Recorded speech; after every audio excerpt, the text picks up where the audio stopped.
This is First Contact, Stories of the Call Center. And then the last thing I want to say with this too, because I can go on this topic because it kind of gets me fired up, is people talk about the chatbots, right? And they talk about AI and kind of where we are from an AI standpoint. And, you know, I still think that the human chat is just so much better than where we are from a chatbot standpoint, from where we are from I think it's really cool to have a nice self-service model, but so many people want to use that as their model instead of just the add-on. So from that standpoint, if you have that voice, if you have chat that's starting to evolve, email is still a really big channel that we're starting to see. It's really in every RFP, which kind of surprises me, but you know, anything from that digital technical channel is really starting to go. And as you just said too, from Facebook, Twitter, WhatsApp, we're seeing really an evolution and a blow up of service of that, especially the newer companies.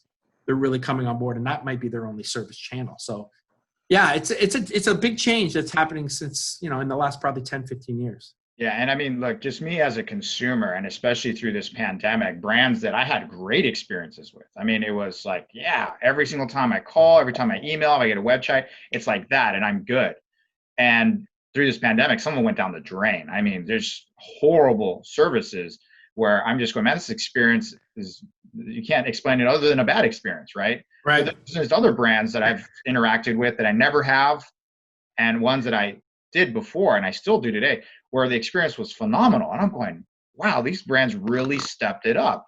And even through other mediums that maybe I didn't use in the past. And so it's interesting to see that when we talk about the AI and you talk about how there's people that think like tomorrow all agents are going to get replaced, right? And AI is going to be the everything. And I think you've done a great job of articulating that. Well, I think it's them working together. It's not just an either or, right? So kind of walk me through a little bit what you mean by that. And then I'd love to kind of give an anecdote of something I just experienced yesterday on this. So when you talk to anybody who right now is an AI guru, right? Or you go on LinkedIn and they say, hey, you know, our reps can do this. I've never seen it. I mean, I'm in the consulting side too. I'm not naive enough to say it's not going to be there someday, because I think it's probably going to be, right? But at this point, there is nothing out there that can really just call in and be like, hey, how you doing? Have a human being voice all their issues, ask a ton of questions that an AI or some type of bot or some type of voice IVR from an AI standpoint can handle. Now, that doesn't mean AI is not useful. So what we're starting to see and what we're starting to utilize on our call center is real-time transcription from Google. Mm-hmm. Basically, associate, and then it's kind of their AI buddy, right, is right here. Customer is talking, and the AI buddy is just transcribing all the words, and then giving the rep kind of pushing them to say, hey, this customer likes this. This is probably a good upsell for them. This is probably a good cross-sell for them. Here's a PDF that you're going to want because they're going to ask this question next. So the AI is starting to evolve to listen to the customer, start to associate and help that associate, you know, kind of make that customer journey a little bit better. That's where I see in the next 12 to 18 months, that's where AI really is going to have a huge impact. You know, also just on the advanced routing and you know, workforce intelligence, when you know certain calls are starting to queue to have AI, you know, really bring in reps from different skills, have them pull out, know what reps to bring in because they have the shortest handle time, the best occupancy, those types of things. That takes a little bit of the human intervention away from it. So, you know, that I think everybody got so enamored with that Google Developers Conference when it was like they were calling and scheduling an appointment for a hair salon, right? Yeah. Yeah, that's what everything's going to be, and it's not, and it's not even close yet.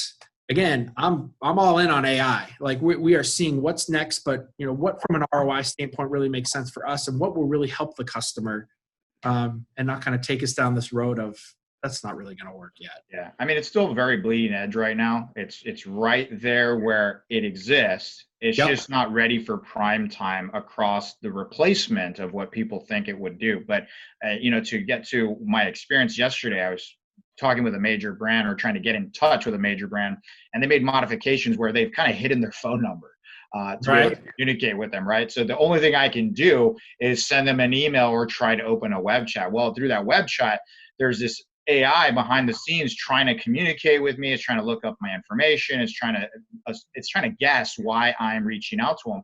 And it takes a while to finally get to a human being that I can just ask the questions the way in my mind I'm thinking I need to get solved.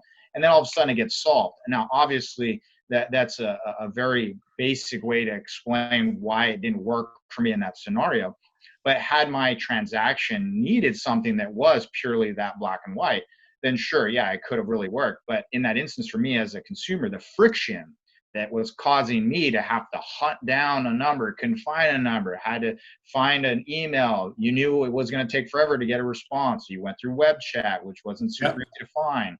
And then you had to get through their bot for a while and all the things they wanted to guess or assume. So you're right. It's not there yet, but what it can do today, definitely there's some really cool stuff. And so let's kind of shift. Christian, not to interrupt you, but what you said something that I think was awesome, and the AI bot guessed, right?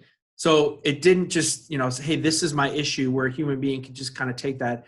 Your frustration came because that's kind of where it is right now, right? And sometimes if it's like you said, if it's black and white, self-service is great. If I want to get my account balance, I want to do something really quick, great. I don't need to talk to anybody. But for most things, you're right. It's guessing and not really helping. Absolutely. So it'll be great to see the day when that becomes a little bit more refined, but I still think there's still going to have to be that human connection, that human interaction at certain levels of touch. Right. Especially for high-end interactions. Those types of things I don't think are going away. And we can get into a whole conversation then about nearshore, offshore, and that kind of stuff with that. But yeah, I think that all kind of plays into it.